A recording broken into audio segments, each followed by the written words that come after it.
aussi les gens de la rue, beaucoup de gens ont le sentiment qu'avec la jeunesse d'aujourd'hui, ça va mal. Donc il y a les rumeurs, c'est une source.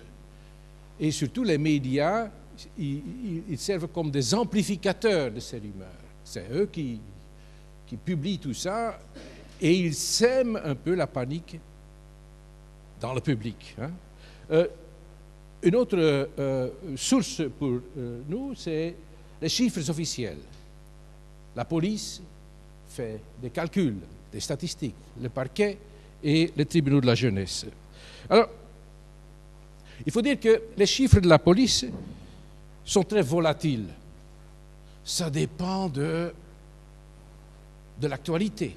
Il suffit qu'on publie un article sur un cas grave de vandalisme, par exemple, que le jour après, les policiers vont vraiment à la chasse des vandaliseurs, je ne sais pas, de ceux qui vandalisent.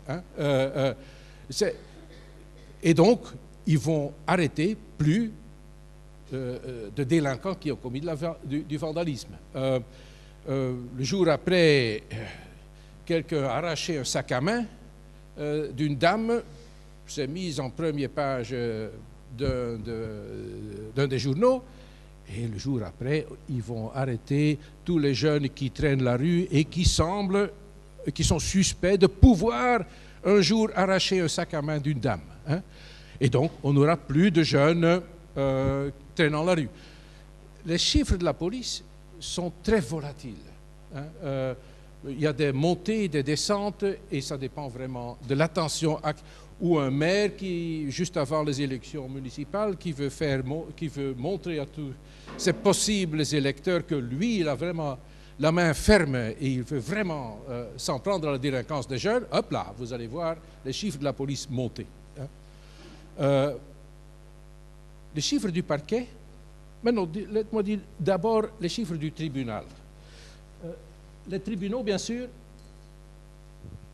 eux, ils ont une sélection.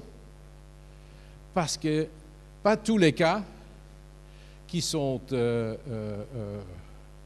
arrêtés par la police arrivent chez le tribunal. Ça passe par le parquet. Et donc, les chiffres des tribunaux ne sont pas vraiment une bonne indication aussi de la montée ou de la descente de la délinquance.